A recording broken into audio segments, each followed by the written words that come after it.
the insurgent here. Let's talk dictators. Alright, let's start with Hitler. Hitler's a nice topic to bring to talk about. When it comes to dictators, we're gonna pretend you're a German. Hitler wasn't that bad of a guy. He instilled hope into the population.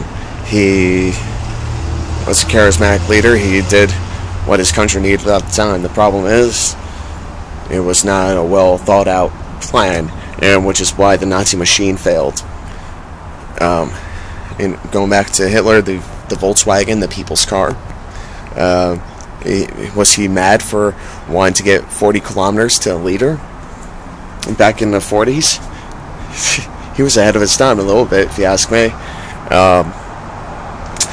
And at the same time, he admired Henry Ford, hence where the idea for the Volkswagen came from. And Henry Ford was actually considered a dictator by some of his employees, or he was for the way he ran his organization.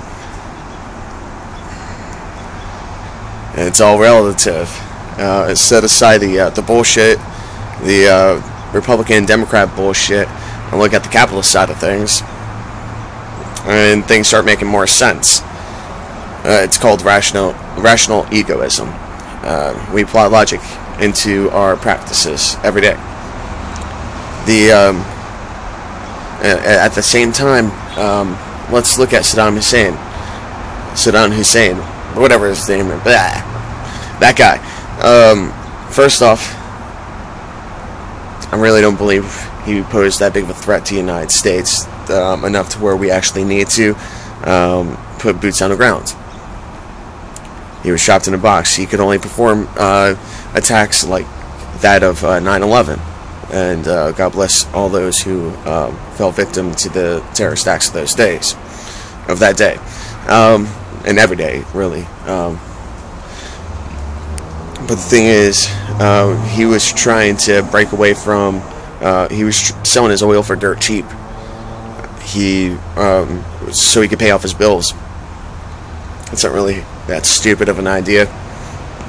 But OPEC got a little annoyed with it. Either way, aside from those politics, that's part of the reason why when we were over there was such a insurgency, and it was more or less. It wasn't really insurgents, it was more patriots of Iraq and nationalists of Iraq who were standing up for what they believed in, which is why everyone had an AK-47. Every household had an AK-47. Saddam made it that way. He understood that if the United States were to be, if there was any invasion on the United States, most armies would fail in the process because of all the weapons we have, and the population has. He wanted to incorporate that into his population, which is why we had faced heavy resistance. That's I hope the people of America understand where I'm coming from with this information. I'm not glamorizing anything that they've done. I'm just looking at their thought process behind it, and I mean, obviously other people thought they were right, which is why they were able to do what they did. But well, it's kind of cold out here. Just like really sorry for freezing.